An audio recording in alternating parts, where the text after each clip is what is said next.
Hello dear students. बेटे lesson 10 कर रहे हैं। इस लेसन में ना हम दो टॉपिक कवर कर रहे हैं। फर्स्ट टॉपिक था लैंडलॉर्ड्स और जोतदार्स के बारे में और ईस्ट इंडिया कंपनी के लैंड रेवेन्यू सिस्टम्स के बारे में। जो सेकंड पार्ट है उसमें आज जो हम स्टार्ट करने जा रहे हैं उसमें हम पहाड़ीज़ और संथालों के बारे में पढ़ेंगे कि ये कौन थे। तो ये इस बुक का इस लेसन का सेकंड पार्ट है जो कि काफ़ी इम्पॉर्टेंट है और इसमें से बेटे क्वेश्चन बोर्ड में ज़रूर आता है और टॉपिक इंटरेस्टिंग भी है और इजी भी है। आप साथ साथ समझते जाएंगे तो इसमें कोई दिक्कत नहीं आएगी। तो बेटे स्टार्ट करने जा रहे हैं। स्टार्ट कैसे होता है ये टॉपिक? स्टार्ट ऐसे होता है कि 19th सेंचुरी के स्टार्टिंग में बुकानन ने राजमहल की पहाड़ियों का दौरा किया था। अब ये बुकानन कौन था और राजमहल की पहाड़ियाँ कहाँ पर है? बेटे राजमहल की पहाड़ियाँ वेस्ट बंगाल की तरफ पड़ती हैं क्योंकि अंग्रेज़ों ने सबसे पहले प्लासी की लड़ाई में बंगाल को ही जीता था। तो बंगाल, बिहार, उड़ीसा इन एरियाज़ में उन्होंने सबसे पहले अपना शासन जो था वो स्थापित किया था। तो यहाँ की हम बात कर रहे हैं। और बुकानन कौन था? बुकानन जो था वो एक बहुत जाना माना भूगोलवेता था। भूगोलवेता का मतलब जैसे कि प्लांट्स के बारे में, लैंड के बारे में काफ़ी ज़्यादा नॉलेज थी। तो इसे ईस्ट इंडिया कंपनी ने स्पेशली इंग्लैंड से बुलाया था और इसका मेन पर्पस क्या था कि ईस्ट इंडिया कंपनी के अंडर जो एरियाज़ आ रहे थे उनको स्टडी करना था ताकि वहाँ पर इकोनॉमिक डेवलपमेंट की पॉसिबिलिटीज़ को तलाशा जा सके।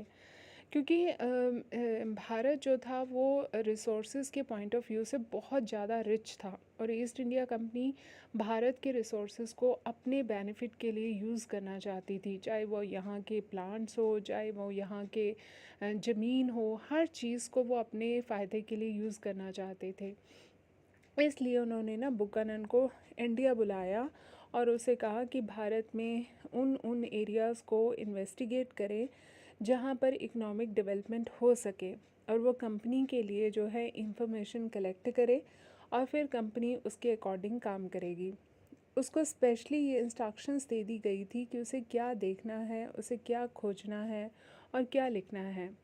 तो बंगाल गवर्नमेंट की रिक्वेस्ट पर उन्होंने ऐसी भूमि का सर्वे किया था और रिपोर्ट तैयार की थी और बाद में उसी की रिपोर्ट के बेस पे बहुत बड़े एरियाज़ में जंगलों को साफ़ करके वहाँ पे परमानेंट यानी स्थायी कृषि करने की व्यवस्था की गई थी ताकि कंपनी के लैंड रेवेन्यू में जो है वो वृद्धि हो सके और वृद्धि हुई भी।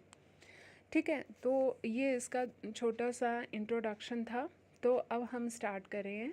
तो बुकानन ने राजमहल की पहाड़ियों का सबसे पहले दौरा किया। बुकानन ने इन पहाड़ियों को बहुत अभेद बताया। अभेद का मतलब कि इन जहाँ दुर्गम, जहाँ से जाना जो है बहुत मुश्किल होता है, इम्पेरिट्रेबल।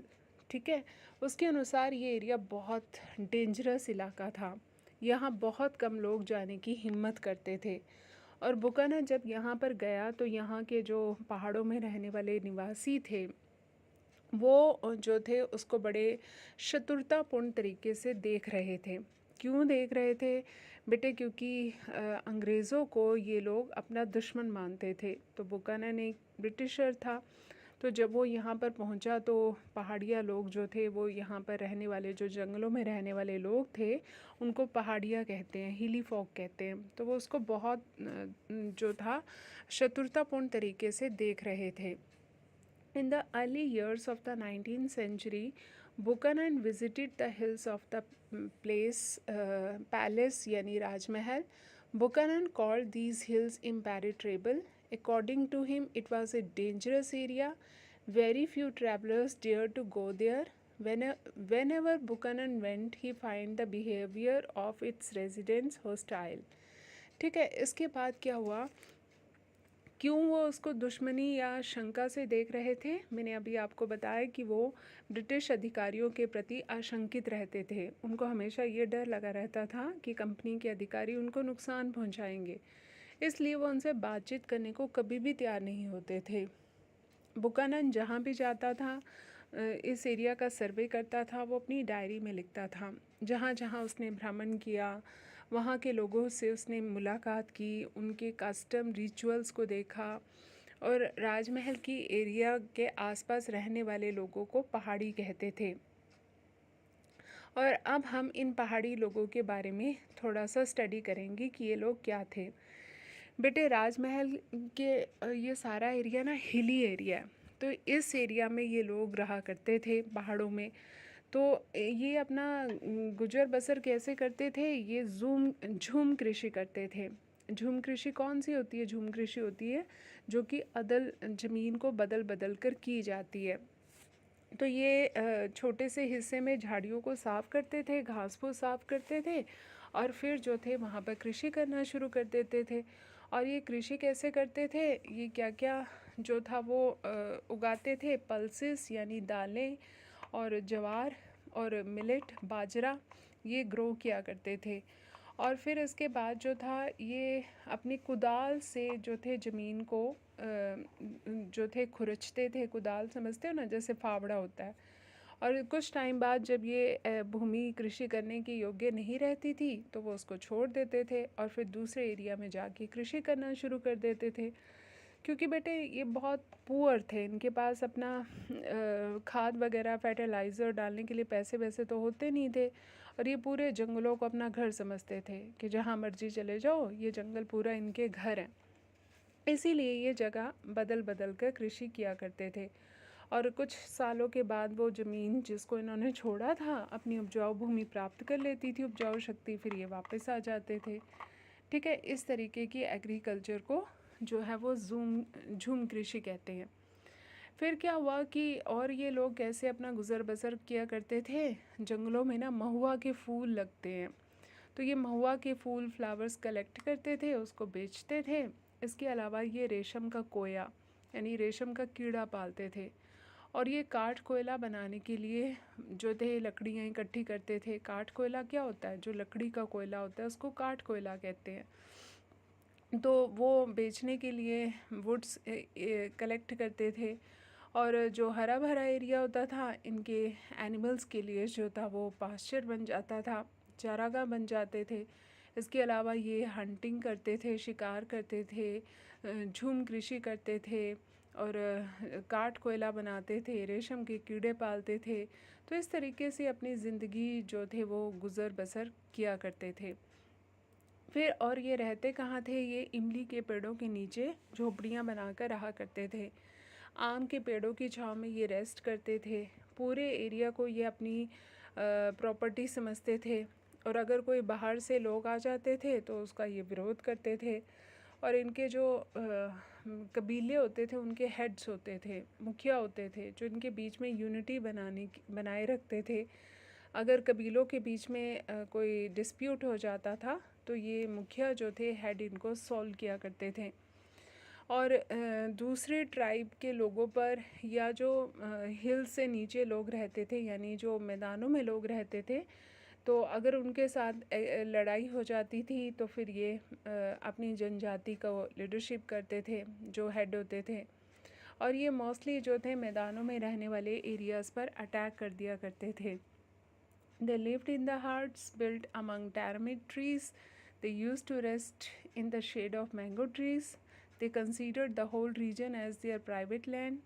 They resisted the entry of outsiders. Their chiefs maintained unity in the groups. They used to settle disputes among themselves, used to lead their tribe when fighting broke out with other tribes and plains people. These hilly people often attacked the plains. अब क्या था कि मैदानी इलाकों में किसान जो थे वो स्थायी कृषि करते थे, यानी पहाड़ों से नीचे उतरकर मैदान होते थे।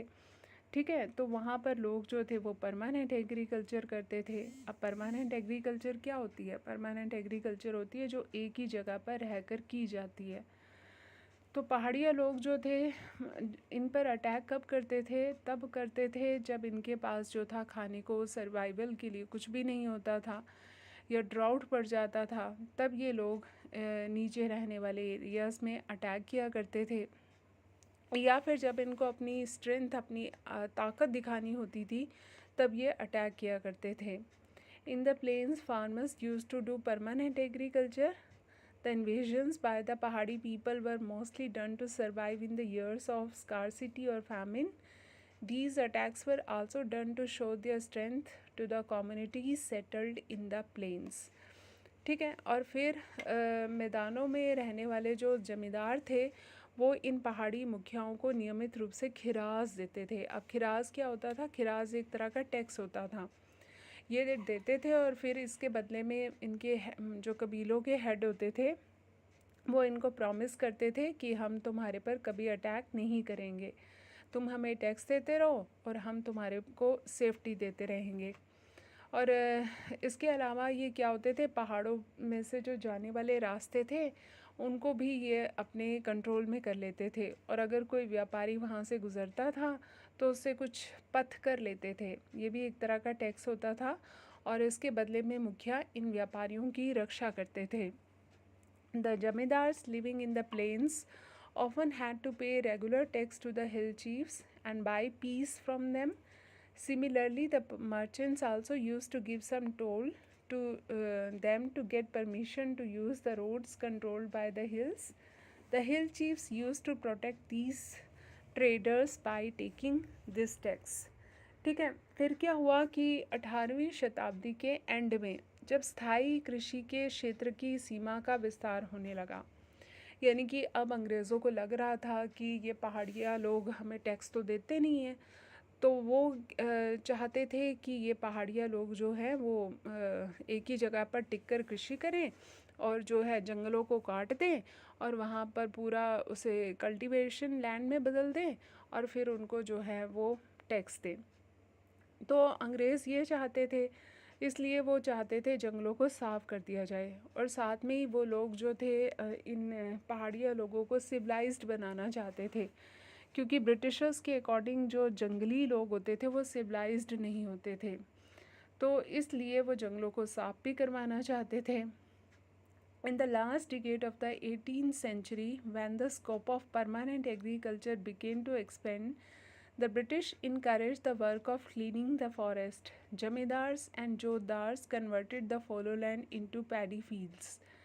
तो खेती के विचार से अंग्रेज़ों को लाभ था क्योंकि उन्हें टैक्स मिलना था, तो वो जंगलों को वैसे भी उजाड़ समझते थे और जंगलों में रहने वाले लोगों को अनसिविलाइज्ड समझते थे। ठीक है, तो इसलिए वो चाहते थे कि ये जंगलों को काट दिया जाए, तो और वहाँ पर परमानेंट जो है वो एग्रीकल्चर की जाए। ठीक है, इसके बाद जैसे जैसे स्थायी कृषि का विस्तार होता गया, जंगल और चरागाह की ज़मीन जो थी वो कम होने लगी। इससे पहाड़ी लोग और स्थायी लोगों के बीच में झगड़े शुरू हो गए, तेज़ हो गए। ठीक है, पहाड़ी लोग पहले से अधिक जो था वो गाँव पर अटैक करने लगे और उनके अनाज और पशु जो थे वो छीन कर ले जाते थे। तो अंग्रेज़ों ने इस स्थिति पर काबू पाने की बहुत कोशिश की, परंतु वो फेल रहे। As permanent agriculture expanded, forest and pasture lands began to decline. This conflicts between the hill people and the permanent farmers. The hilly people began to attack the inhabited villages more regularly than ever before. Grain and cattle began to be snatched away. The British tried to control them but failed. ठीक है, आगे British government ने क्या किया, इनको control करने के लिए इनको किस तरीके से इन्होंने ट्रैप किया, इसके बारे में अब हम कल पढ़ेंगे। होप आपको ये बेटे अच्छे से समझ में आ गया होगा। Thank you for watching the video.